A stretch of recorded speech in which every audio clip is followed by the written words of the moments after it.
Well, I am telling the truth. I've tried to prove that. What's going on up there could be the most important event in history.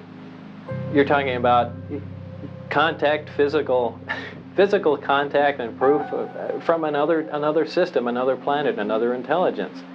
That's got to be the biggest event in history, period. And it's real. And it's real and it's there.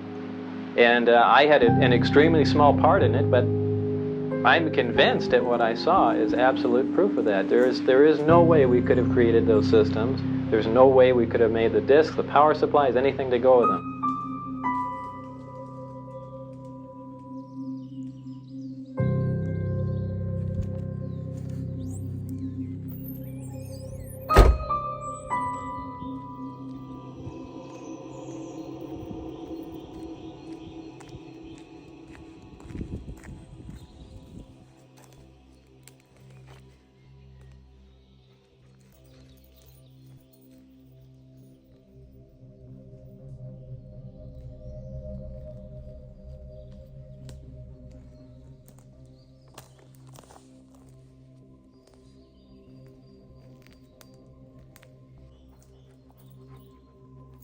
We really don't have much here in the UK in terms of swamps, but we certainly have areas that look like swamps. Like this here behind me, if I was to show you this, you would see you're in a swamp area. I'm actually not, I'm in the thick of the forest. But you can see all this green moss is just growing on everything. It's taken over completely. There's a lot of dead standing trees as well behind me and along the floor, which really give this an eerie feel. I'm going to push my way through this because I've never been this way before, and it's always interesting to me to explore new areas and see what we might find. One of the details that I find really, really fascinating, but also creepy as hell, is when we often listen to people have had first-hand encounters. You know, they've had a first-hand experience with, say, a Bigfoot or the Glimmer Man. They'll usually say very similar things. They'll usually say things along the lines of, if this creature would have just stayed still for an extra second longer, we would have walked on by and been none the wiser.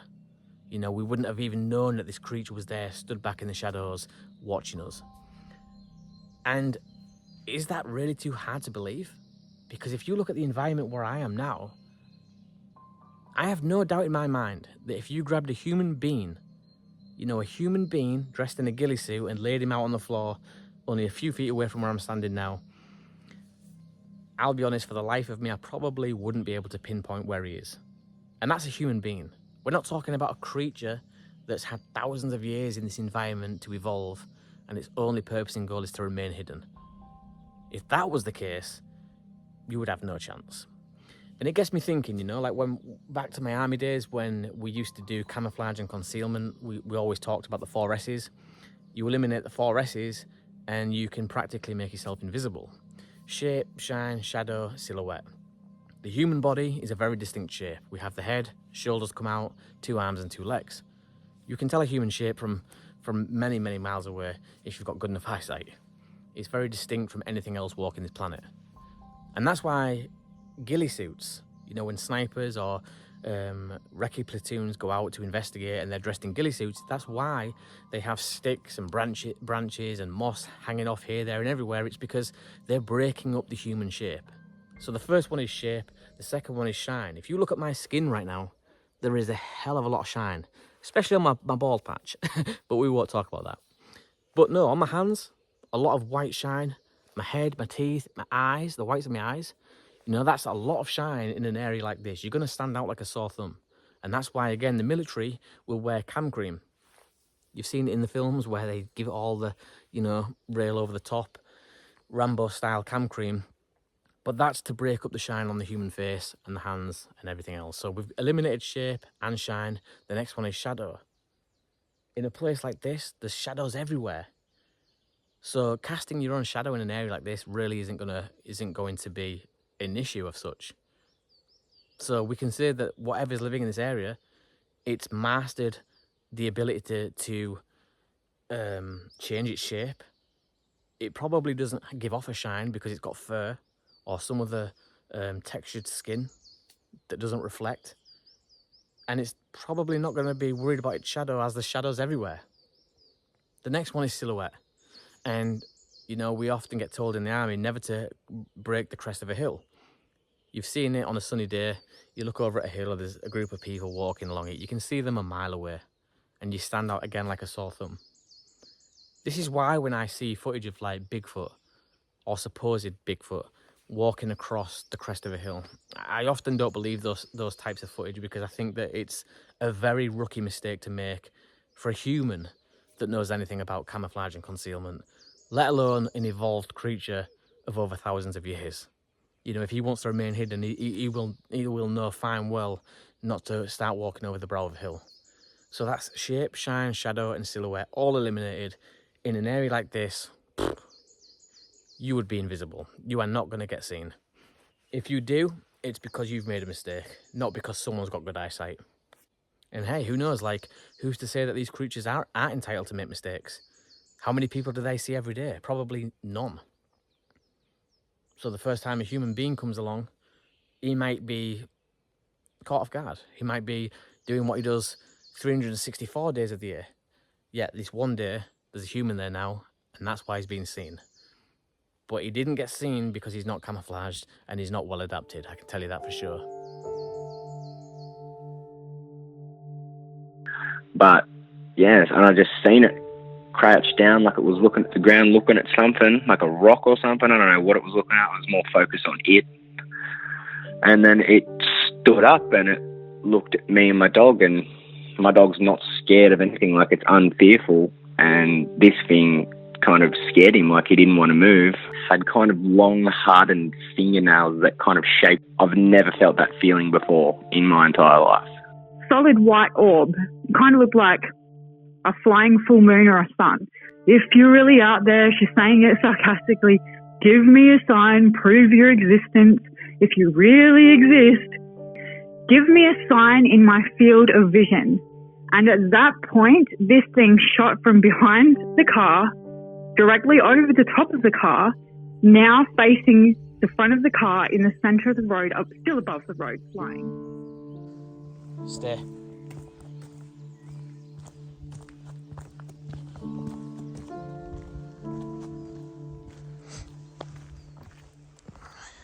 Heel.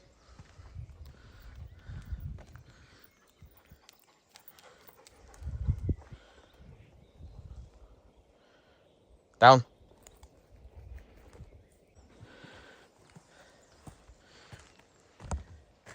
Stand. Go. Good girl, Lily, good girl. Are you okay? Oh, yeah, you're right. Oh. This way, Lily, good girl. I don't know what I had, if I had a night light or anything. I can't say exactly what color it was, but I remember the color that I remember seeing when I had the experience was that, like I said, that whitish, yellowish color, but it looked slick. There was no features per se, like no nose, no ears. It was just, and no mouth. Saw no mouth. Wow. Until it became these other creatures. But the mouth, I can't even tell you what the mouth looked like, because the eyes were, oh man, they just, I can't explain what it makes me feel like. Yeah, it's almost like if you swallow a spoonful of gasoline or something, you know, that sick, I have a sick feeling from the eyes, man. The eyes were creepy.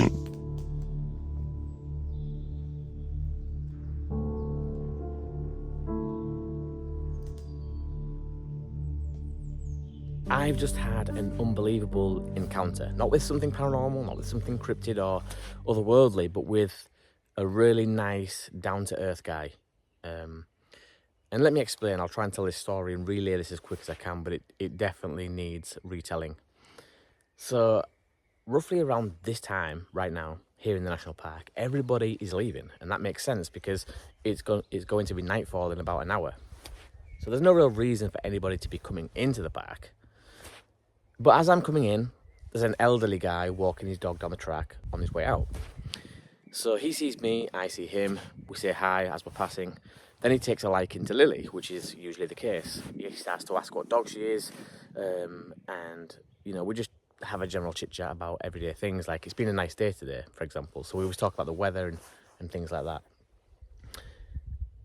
But as I always do with conversations when I meet new folk, is I always try to steer the conversation onto the paranormal, cryptids, UFOs, etc.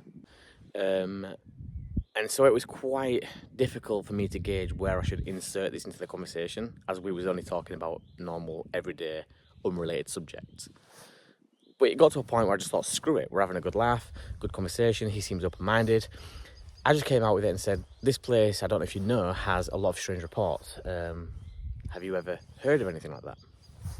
Turns out that this guy is ex-Forestry Commission. Like, he worked here pretty much all his life, building the log cabins, like the holiday homes that you find here.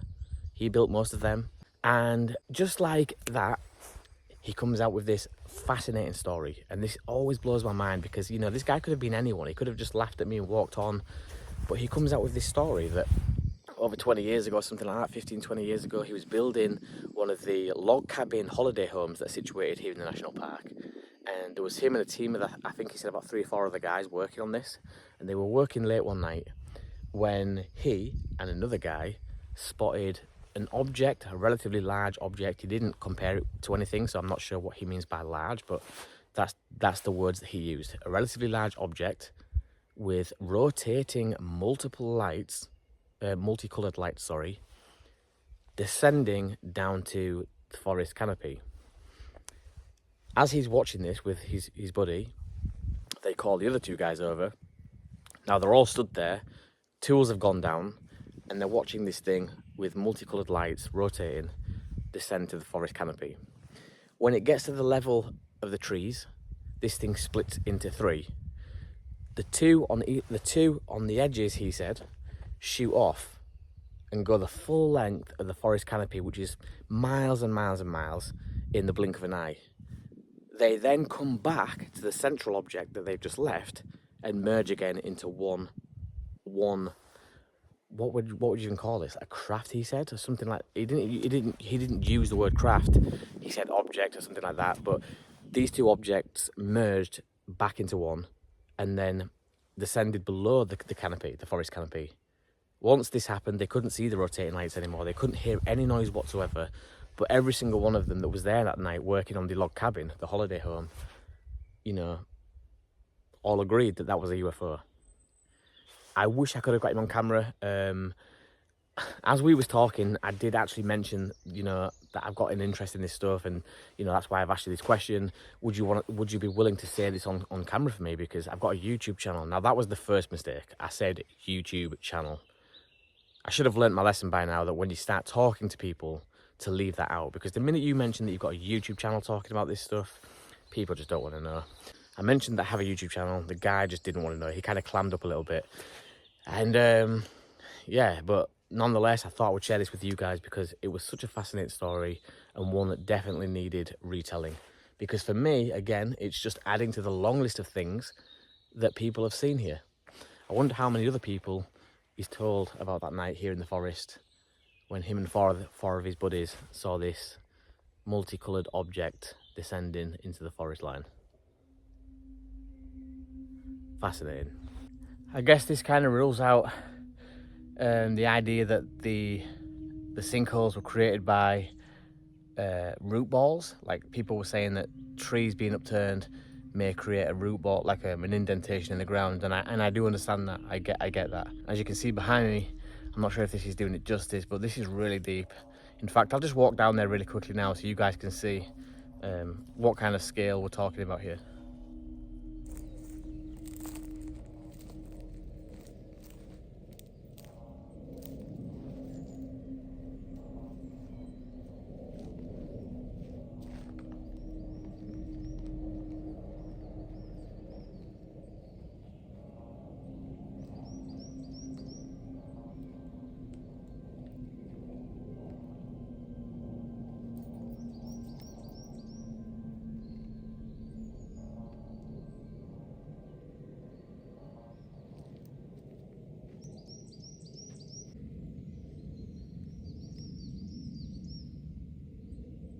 Welly.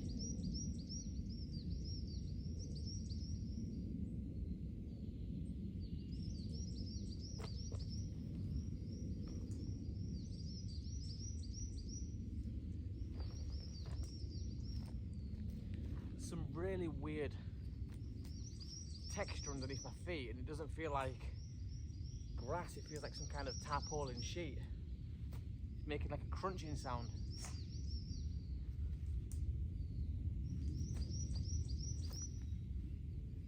Which is quite disturbing.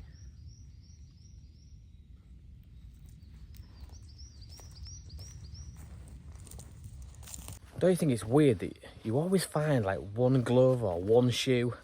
You never find the pair. I always find that in life.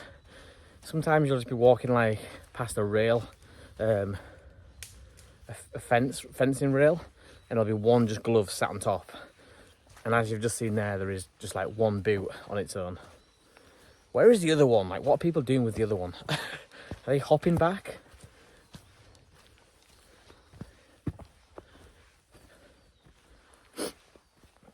Tree break.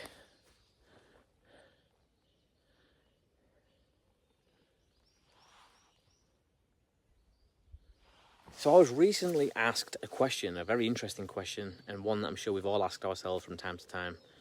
This question comes from Dan Hayes, one of our subscribers here on the channel. And I thought this was very interesting, so I thought I would try my best to share my thoughts on what I think. Dan wants to know what I think of these Bigfoot entities. Like, the idea that there is an entity called a Bigfoot that slips through a dimension into our reality. And he also asks, what is the fascination with them regarding our woodlands? Like, why do they always appear in our woodlands? First of all, what I would start off by saying is that I simply don't have the answers, Dan, and I'd be very foolish to try and convince you that I do. So I'll start by letting you know that anything I say right now is strictly my opinion. And it's not even an opinion that I necessarily believe. It's just a theory that I've got, and hopefully this will give you another way of looking at this. Maybe one that you've never thought about before. So, we always assume that Bigfoot, if he is an entity slipping from one dimension to another, we always assume that that is a conscious decision. You know, that this creature wakes up one day and he thinks, right, I'll visit Earth. Or somehow he's tapped into the ability and understands how to do this at will. We always assume that. But maybe that's not the case. Maybe, you know, this experience is just as terrifying for him or her as it is us. Because we often hear about humans that experience time slips. You'll have a person here in 2023, they're walking down the street, the next minute they're passing people in Tudor clothing, and the houses now are all of the Tudor period. The smells are different, and by all accounts, life in general and reality is different. Everything's changed. They've gone through a time slip. The next thing they know, poof, they're back in this reality. They go off and they tell their friends, their family about what happened. Some will believe them, some won't believe them. But that happened to that person. And it was real to that person. So my thinking is, what if this isn't a conscious decision for a Bigfoot to appear? Or a glimmer man? What if they're in their own reality somewhere and the same happens to them? You know, one minute they're doing whatever they do in their reality, and the next thing, there are bald apes screaming horrifically in their face, chasing them down with weapons. And they're terrified. They run away, they disappear, and that experience is short-lived. They go back to their reality and they tell their Bigfoot friends what happened. Their Bigfoot friends say, oh, we've heard about these people. They're really elusive though, but we have heard about them. Like, this has happened before to other Bigfoots, so we do believe what you're saying. You know, it's very weird to think like that, but maybe in a different reality, like the Bigfoot reality, where they come from, maybe we're the elusive creatures, maybe we're the cryptids. They're so hard to prove. Maybe they even have blurry photos of humans. You know, we often hear about the blurry Bigfoot photos that get posted around and shared on the internet. Maybe there's a ton of blurry human photos floating around on the Bigfoot net, the Bigfoot web. But yeah, just another way of thinking about it. Let's not always think that they're making a conscious decision to do this, because, like I've said, the experience for them might just be as terrifying as it is for us. you know what's freaking me out? Is that every time I record to speak to you guys, I have to stop because there's a vehicle that keeps coming up and down, up and down, up and down. So eventually, after about the 20th time of trying to record myself, I left the forest and I went out onto the track. Can you guess what vehicle it was that was going up and down, making all the noise? That's right, the black 4x4. Now, I might be paranoid. I might be paranoid, but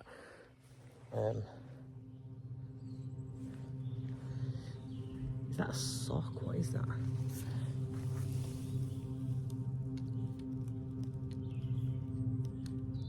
Looks like somebody's sock.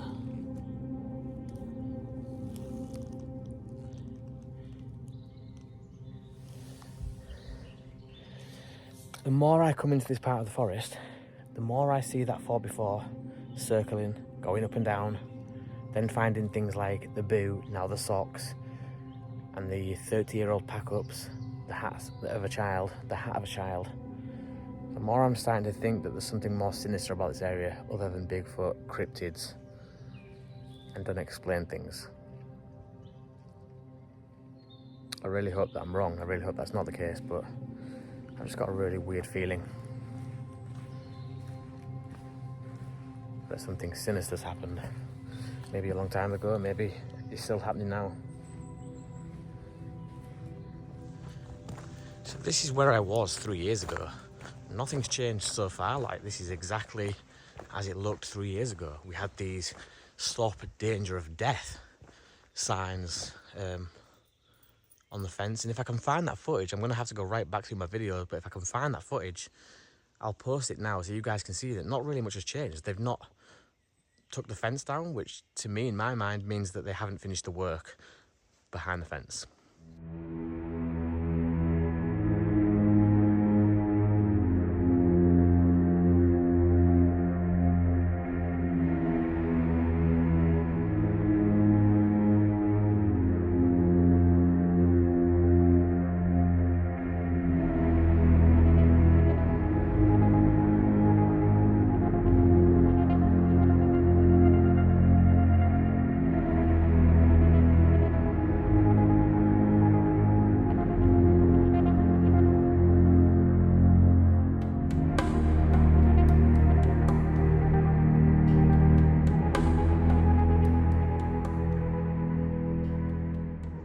Crazy to think that the last time I was here filming this 3 years ago, it might have even been longer. It's crazy to think though that Lily wasn't even a thought, like she wasn't a part of my life, and now she's such a big part of my life. I just found that very, very strange. Yeah, the last time I was here I was coming down this track on my own, minus Lily. It doesn't look like they've done anything. Like, literally, this is just exactly how I remember it. What is creepy, though, is that to the left of me, the forest is so dark. I mean, the camera's trying its best to make that a light picture so you guys can see it, because that's how cameras work. And it's the same on this side. Completely pitch black in there to the naked eye, but the camera is working extremely hard to try and make that lighter. But believe me, take my word for it, it's really, really dark to the left and right of me right now. It's also quite unnerving walking back down this track because there's a fence there saying stop, danger of death or risk of death, and I've just completely well, it's not completely fenced off, so if anyone does pull me for this, I'll just say that there was an opening. But yeah, I guess I could get in trouble.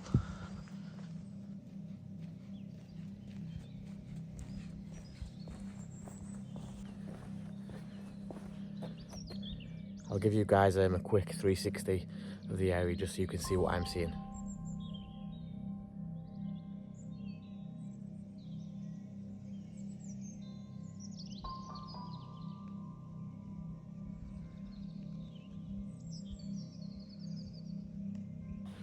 I'm just walking over to the cabin.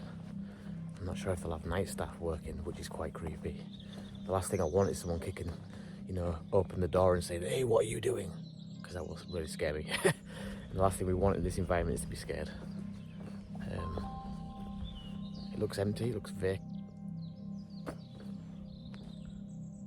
I thought there was someone in there, just look at this. So I saw this in the window. It looks like the side of someone's head.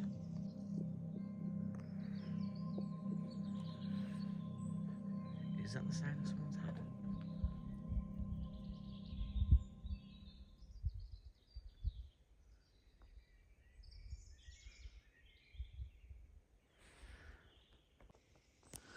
So there's this really huge big block protected by these barriers.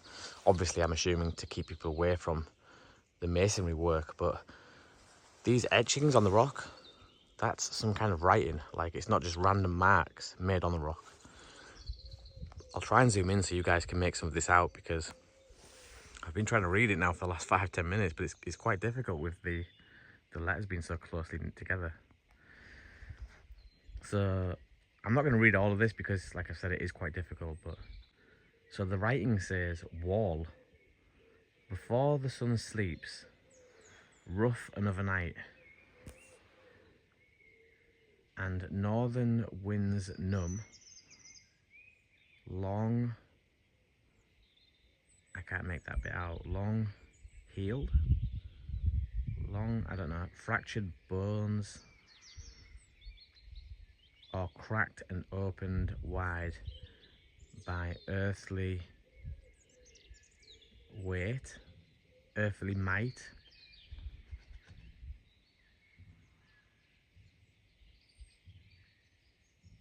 Can you guys hear that?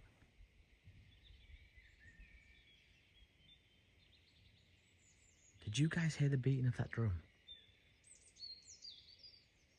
How creepy is that? I'm reading something here in front of me that almost looks like Norse writing. Almost looks like, I don't know what kind of writing you would describe this. I was reading this and it's kind of cryptic, like you can't make out what the words are because they are so close together. And as I'm doing that, I heard the beating of a drum coming from off in the distance in the woods. Please tell me that the camera picked that up and you guys heard what I heard.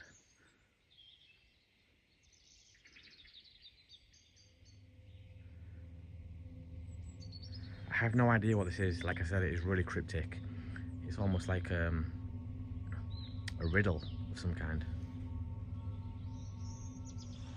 Where's the opening to this thing? Like, what is behind that wall?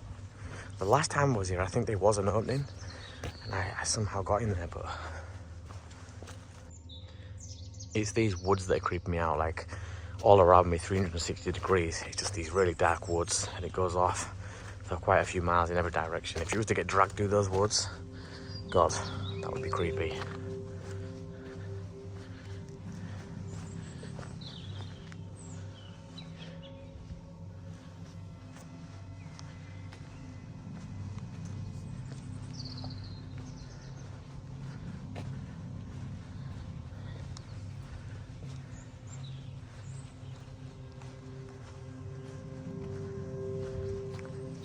Lily, come.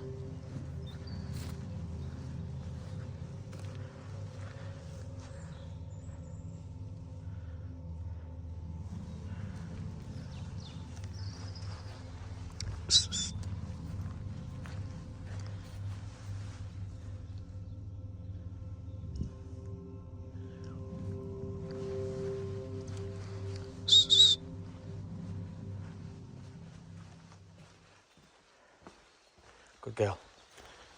Good girl. This way. This way.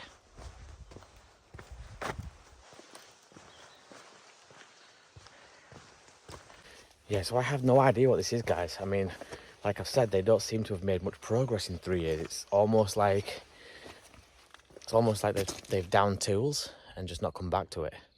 I mean, that big rock with the riddle, or the poem, or the scripture, or whatever that is, carved onto the block, that wasn't there before. I don't think I would have missed that.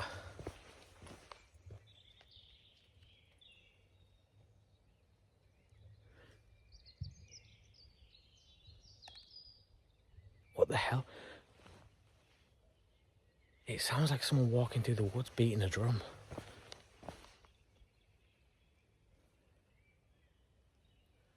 It stopped again.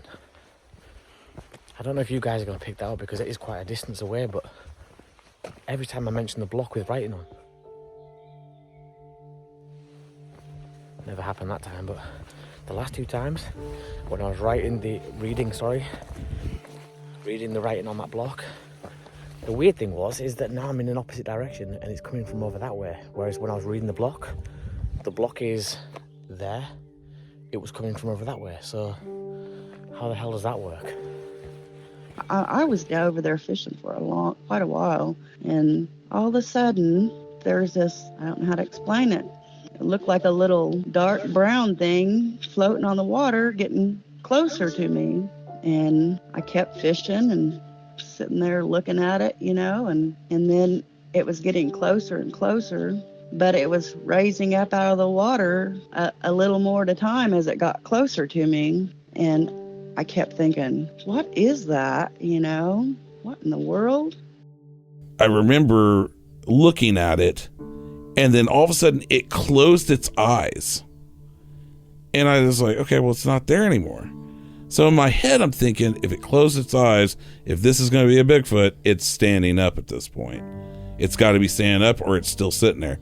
So I just raised the light up, and when I did, that's whenever it looked, and I saw the eyes again, but now it's standing up, and this time it came out from behind that tree trunk and grabbed the tree.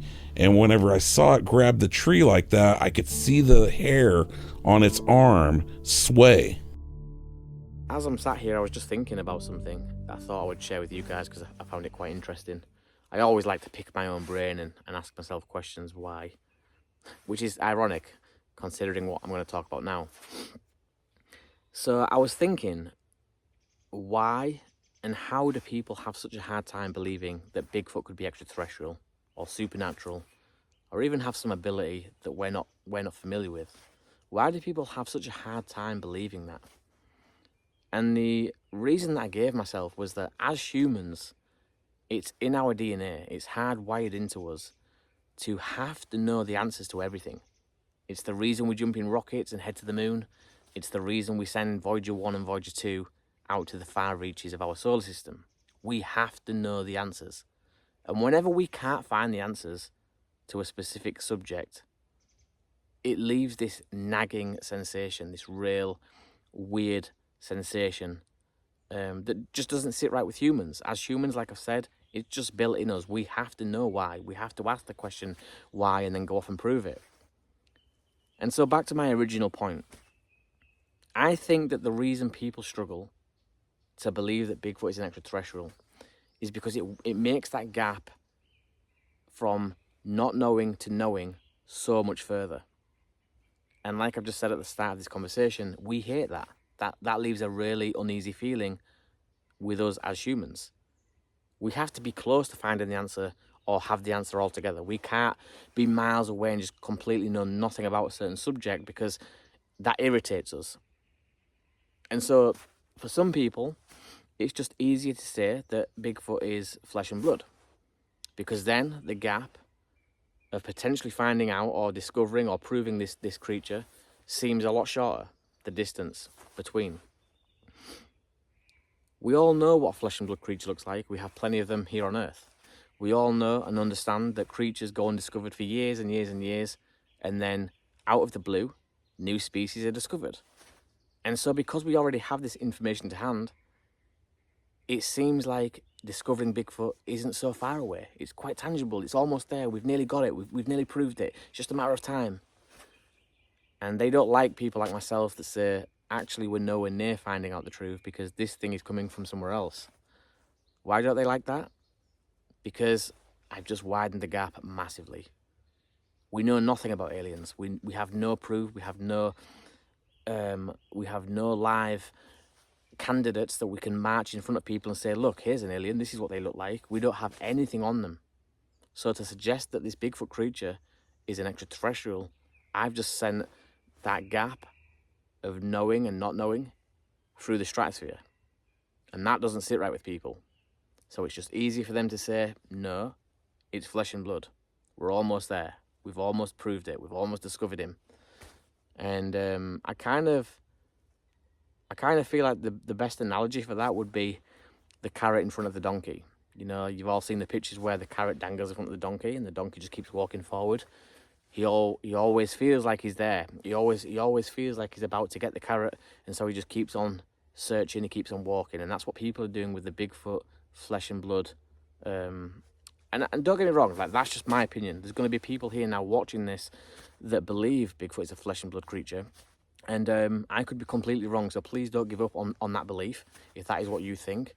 And I hope that whoever discovers this creature, whoever proves its existence, gets the credit they deserve. Like, I don't care if you're part of the Flesh and Blood team or you're part of the extraterrestrial Bigfoot team. I really don't care who discovers him, how they discover him, or under what means. The main thing is that we all come together, we don't put each other down, and everybody's entitled to their own opinion.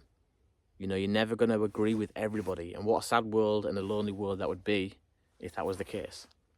But yeah, that was my theory. That was my my idea of why I believe people struggle to believe that Bigfoot is extraterrestrial.